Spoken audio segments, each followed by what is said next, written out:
Hey everyone, Rob B here with Rob D, and you are listening to the Property Podcast. It's episode 240, and this week I'm going home. Yes, it's an introduction to investing in the North.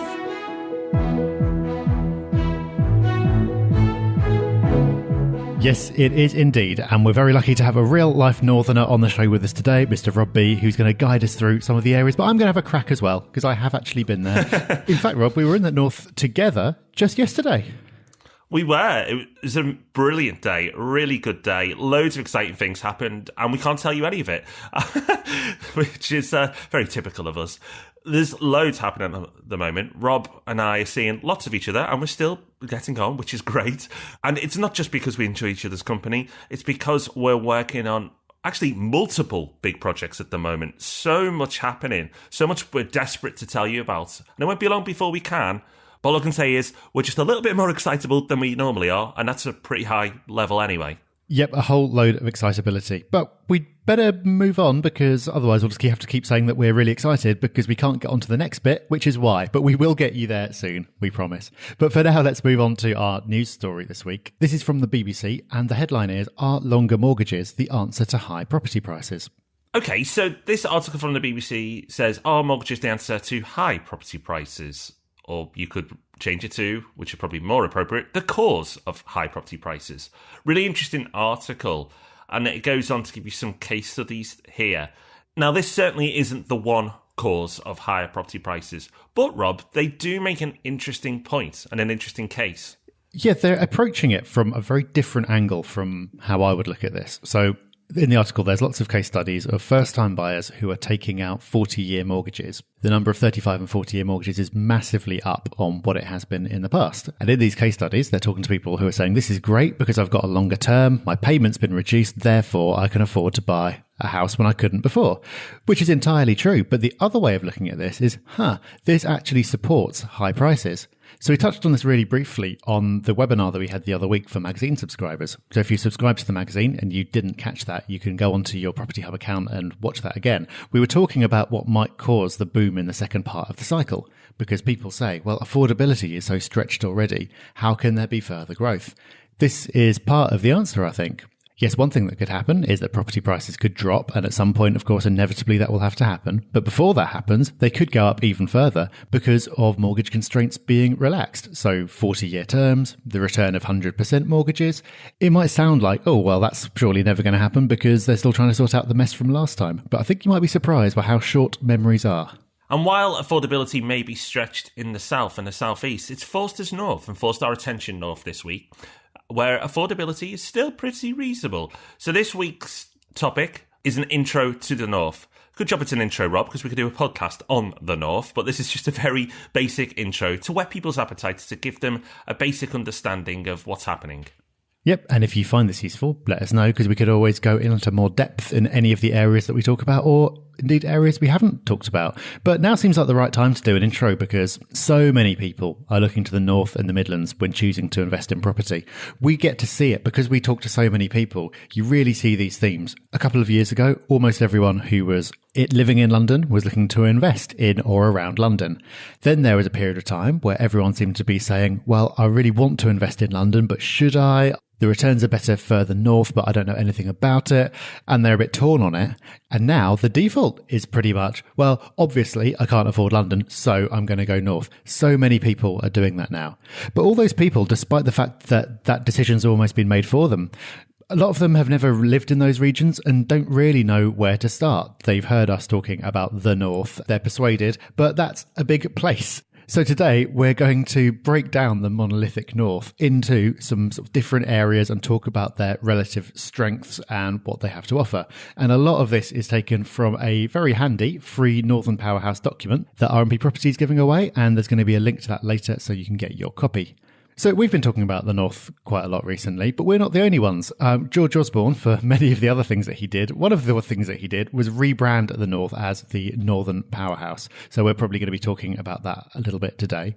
But when we talk about the Northern Powerhouse or the North, Rob, what are we actually talking about? Where are we drawing the lines here? Okay, I think this is important. So it's not a physical entity. If you put into Google, the North. I doubt it'll give you a boundary, but basically, whether you look at the North or the Northern Powerhouse, it's a collection of projects, investments focused on regions in the north of England. And some of those regions you'll be more than familiar with. It includes places like Liverpool, Manchester, Sheffield, Hull, West Yorkshire, and the one that's often forgotten and a little unfairly, the North East. In total, it's home to around about 15 million people. Now, you can compare that to London and its population of just short of 9 million, you get an understanding of why George Osborne's trying to bring these places together, because as a collective, by unifying them, they'll be a much more powerful entity. And if the North or the Northern Powerhouse achieves its vision of better connectivity and them working together, it will become a serious rival for its southeast or southern cousins, providing an interesting market for property investors. And as Rob's said, people are already seeing that. People are going there anyway because the yields are far more attractive, that property prices have only just started to move, so there's a lot of potential upside there. But with this regen happening in parallel with it, it makes it a place that is not just getting our attention, your attention, but generally the press's attention generally as well. So lots of people are talking about it. But I feel it'd be helpful if we dipped into some of the key areas to give you a flavour, at least a very much a beginner's guide to some of those key regions we just mentioned. Okay, let's do that. And let's start with what I think, Rob, you were the first person to say this, calling Manchester the London of the North. But it's actually quite an apt description. Everyone's aware of Manchester. That's almost like the default place where it's like, well, can't get into London, go to Manchester. There are good reasons for that. It's the UK's fastest growing city. There's loads going on there. It's got the biggest regeneration projects outside the capital. It's also got the largest economy outside London and the southeast. And it really is booming. In terms of property prices, if you look at the Home Track Index of the 20 main UK cities, it's topping the table and has been all year. So prices are on the rise. Still, though, it offers yields that are double what you'd get in London. So this is why it's so attractive. The yields are twice as good as London, but it's got so much of the same demand characteristics in terms of its economy and its rental demand and so on. Very popular with investors. Over a quarter of Manchester's housing stock is made up of buy-to-lets, which is the highest proportion in Britain. So you might think, oh, well, if there's a lot of supply, is the demand there? Well, it definitely is. There's a real rental boom as well. There's a massive student population. Graduates tend to stay on. It's got the highest proportion of 25 to 29-year-olds in the whole of the UK. So if you put all those things together, you've got attractive yields, growing prices, high tenant demand from the types of tenant that you'd really want to have, and the investment story is really strong. It does, however, rain all the time. It does rain all the time. But don't worry, you're not going there for your holidays. A place you may want to, though, a fabulous place you may want to go for your holiday is Liverpool. Oh, funny how I got this one, Rob. So, Liverpool's housing market is really thriving at the moment, and we definitely expect this to continue. Absolutely behind Manchester in the curve at the moment. You know, Manchester is further ahead than all the other places in the north in terms of property terms and economic terms, you could say as well. However, places like Liverpool and others we'll mention today are definitely stepping up in their own right, not just benefiting from the Manchester effect, but strong cities in their own right. And it's no surprise, you know, Liverpool has a very large workforce and compared to many areas across the UK, inexpensive as well. Nearly 250,000 people. A lot of companies are relocating to Liverpool. A lot of jobs are being created there as well. And long-term lets is high as new employers are moving to the area. One of the main driving forces in the Liverpool property market comes from the student population, with 6 out of 10 students seek to stay in the city and work there after graduation, which is huge because Liverpool's student population, is a very, very big one. They've got at least 3 universities there, 4 if you include LIPA, which is the Paul McCartney one. But basically what I'm getting at is that, you know, Manchester's got a huge student population, but so is Liverpool. And like Manchester, those students really love living there and want to stay on afterwards. For property investors, this means that you've got this young professional workforce that's growing this city's population year after year. And another thing to watch out for, one for the future, is Liverpool Waters. It's a huge regen project from the Peel Group. Now, some people are sceptical of regen projects. Oh, will it ever get off the ground? The Peel Group are a huge company and have got great pedigree when it comes to regen projects. They did Salford Quays, they did the Trafford Centre. So they're not one of these companies that throws up grand plans and don't deliver. So maybe Google Liverpool Waters and Wirral Waters, which is just over the other side of the Mersey, if you're interested in learning more. Few key stats for you on Liverpool. Fastest growing economy in the UK right now. More than 5 billion of investment has gone in the last decade. You know, I grew up in Liverpool in the 80s, and I can tell you it's a very different city today than it was back then. Same great people, but it's a lot smarter, and it's a city that people are really proud to show off now. Definitely go there for a weekend. I know I'm biased, but it is a wonderful weekend away. Rob, I know you're a fan too, and that's not just because you're being nice to me. And finally, commuter footfall expected to double by 2043. As we said, that population rising all the time, young workforce coming into the city. It's definitely one of these cities one to watch. Talking about before, Rob, where we said Manchester as the London of the North, there was a survey I read in the last couple of weeks where people of different regions were asked to name the second city.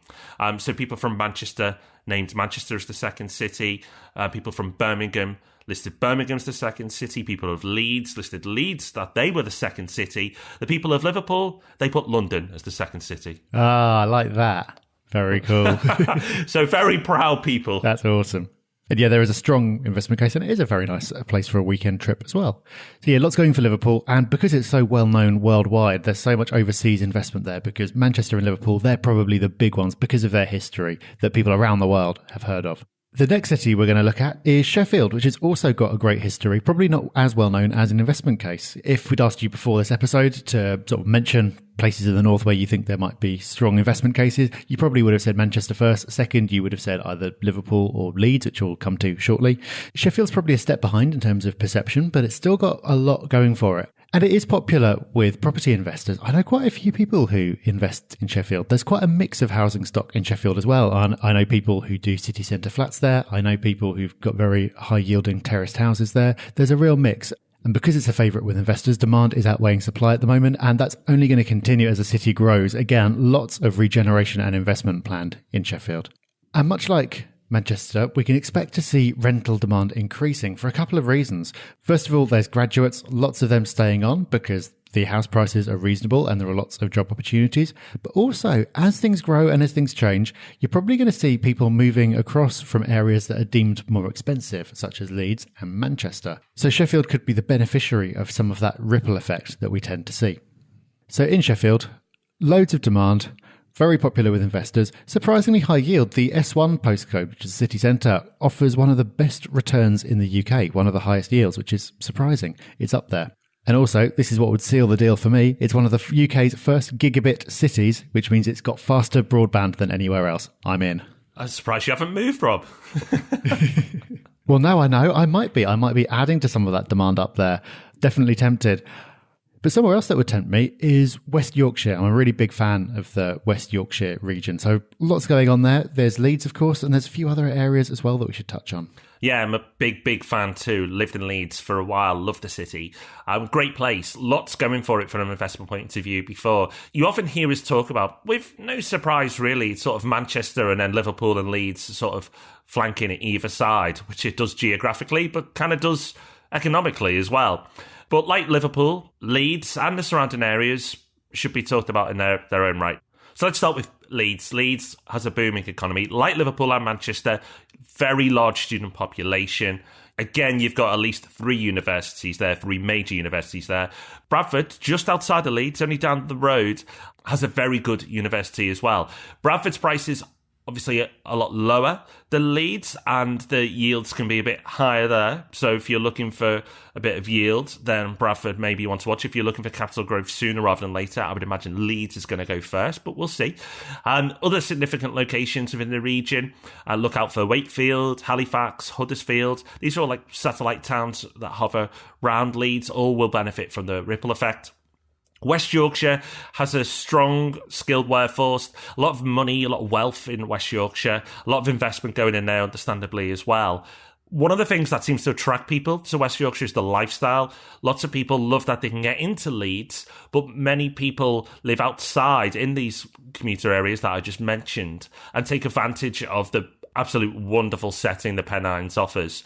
Really good work-life balance, often scores highly in those surveys that you see about best places to live and so on. A few key stats for you on the area. Home to the wealthiest city in the north, Leeds. Not many people know that, but yeah, as I touched on earlier, very wealthy, the city of Leeds. Biggest financial centre currently outside of London as well in the UK. Again, not known by most people. And the Leeds Bradford population, like some of the other areas we've talked about, because of all this regen and because of all this positive news, is expected to increase by 28% by 2033. So that's a huge, huge increase in such a short period of time. So plenty going on in the West Yorkshire region. And plenty going on everywhere, Rob. And that's it. No, it isn't. Because the one area that tends to get missed off the list, and I think a little unfairly, because the proud people up there, and we've got a lot to be proud about too, is the North East. Yeah, the North East is a fantastic place as well. It's really interesting in terms of investment. Important to get it right. And we're going to talk about that a little bit more when we wrap up in a minute. But if you do invest in the North East, what can you expect? Well, you're probably thinking high yields. And if you are thinking that, you're correct. The yields compared with the South East and even compared with the rest of the North can be very high. The reason for that is that house prices are still depressed compared with where they were before the last crash. It's really interesting if you look at the patterns of where growth has happened over the last 10 years or so. London and the South East bounced back first, followed by the Midlands and Manchester, followed by other places in the North. And then there's a few places that are really lagging. One of those is Wales. The other is the North East. And because rents haven't really fallen that much, it means that the yields are very high. It also means that there's a high expectation of price growth. Now, of course, that's only going to happen if the fundamentals support it. And it seems like the ingredients are in place. The population in the Northeast is increasing, and its graduate retention rate, something we've talked about a few times already, is very high, which means young people are staying there. And when they stay there, to start off with at least, they're going to be staying in the rental market. And I think this is great. I think it's really harmful, actually, that so much economic focus is on London. And certainly over the last 10 years, a lot of people who I've met have studied in various places around the UK, originally came from various places around the UK, and came to London to find work just because that's what you do. And that's not happening so much anymore. And I think that's a really good thing. The Northeast economy is really strong. The transport links are great. Lots of businesses are moving to the area and creating jobs, which in turn is driving rental demand even further. This, of course, is great news for property investors. So it's the furthest away, if you are from the southeast of all the regions we've talked about. It's the one you probably know least about. It's possibly the riskiest, and we'll talk about how to control that in a minute. But I do think there's a lot of potential. A few stats to wrap it up. It's got the highest rates of employment growth in the country. It's got really high annual gross yields, as I've talked about. Yeah, you're on the move again, Rob. I'm on the move again. I'd only just got to Sheffield, but I've just read that it's got huge investments in digital infrastructure. I'm off. Well, you do like to travel. Okay, so hopefully that gives you a flavour. You know, as we said, Rob touched on earlier, we could go into so much more depth. And if you are keen for us to do more, then let us know. We can really go to town on this in different areas. We're going to look at the Midlands in weeks to come as well. We'll definitely cover that and some of the regions you should be paying attention to. But before we move on to some of the bits and pieces we normally do, there's a few important things to take away from this. Now, if you are completely new, get confidence. And by getting confidence, there's different things you could do to approach this. A really simple win, and I'm amazed that more people don't do this one, Rob, but is visit a meetup in an area that you're interested in. We've got them all over the place, Property Hub meetups. Pretty much in every place we've mentioned today, maybe a few exceptions, but pretty much every one there, we've got a Property Hub meetup. They're free to go to, and they're full of friendly people who love talking about the areas they invest in. So get along to one, take advantage of it, meet the locals, understand what they're doing in the area, get the do's and the don'ts. You're not going to get better advice. Yeah, I think that's such a great tip. I've been to so many of the meetups now around the country, and every time I go to one, I learn so much about an area. A lot of the time, I'm sort of standing there getting Google Maps up on my phone to look at the areas they're talking about, and it's the kind of knowledge that would take you forever to actually learn for yourself. If you go along there, you can speak to people who are doing it, you can build your network as well. It's such an easy way of getting started. And it's really important to build that knowledge, because there's a mistake that a lot of people make when they sort of go from, especially from the southeast, to investing in the north, because they'll go there and they'll look at the prices and they'll go, oh my God, everything's so cheap. And then if they don't have any knowledge, they'll think, well, I might as well just go for the cheapest that I can find. It's all cheap, but why wouldn't I go for the cheapest? If you do, you could easily find yourself going into areas that are not the best. A great example of this is the Northeast. And I mentioned it's one of the riskier areas to invest in. Why is it risky? Well, it's not if you have the knowledge, but if you don't have the knowledge, you could very easily find yourself investing in areas that are not going to benefit from all the advantages that we talked about for quite a while yet. There are some areas there that are really growing strongly and they've got a lot going for them. There are others that are still very much challenged. There are strategies that work in those areas, but if you're looking for an easy ride of it, you're looking for some potential growth, you will be disappointed. So the headline there is don't go too cheap. And the way to find out how cheap is too cheap and to work out which areas you should be in is to get along to those meetups and get that local knowledge, and also to work with experts. Yeah, experts could be the people in the meetups, or it could be estate agents in the area, or it could be letting agents in the area, or it could be property investment companies that specialise in those areas. There's no one way. There's lots of ways to find experts. You don't have to just do one of them. You could do all of those, but you could do some of those. But if you're not an expert, why not just work with people who know the North a lot better than you? And as I've just listed, there's plenty of people. There's 15 million Northerners, and pretty much all of them know the North better than the people who live outside of the North. So work with them, tap into their knowledge. Yes, you can do all the research, and podcasts like this will help. And it's not to say you'll be led blindly by these experts, but just take advantage of their knowledge and then make your own informed decisions. And then once you've done that, work with some experts to keep it managed, Rob. Yeah, you're unlikely to want to self-manage if this is away from home for you. Maybe you'll want to, but for the majority of people listening to this podcast, I'd say that they want it to be a hands-off endeavour. So do the work up front. There's always going to be work to do, even if you're partnering up with other people to do some of the acquisition for you or to do the management for you. There's still going to be work. You still need to put the research in. If you're working with people or companies, you need to put the effort in researching those companies, and you need to educate yourself to a point where you're able to validate what you're being told. But once you get to that point and you've made the acquisition, get your property managed. Get it managed by people who know the area, who do lots of business there, who can keep it ticking over for you. That will cost you a bit of money, yes, but it'll also save you so much time when something goes wrong and you'd otherwise spend your whole day ringing around different people trying to find someone in an area you're not familiar with and you don't have contacts. That's going to take a lot of time. So get that taken off your hands. Okay, so I hope you enjoyed your journey to the North. None of us got wet, which was good. And HS2 will get you back quickly. Well, in the future anyway. We're going to give you the info for getting this free guide that we mentioned, and we'll let you know what's coming up next week. But before we do, Rob, I think it's time to acknowledge some fantastic human beings. I think it is. Let's do it. Okay, so a huge thank you to TDR. TDR says, love Rob and Rob's podcast. They're really informative and everything is explained in a clear and concise way. They have useful spreadsheets and resources on their website too. 5 stars.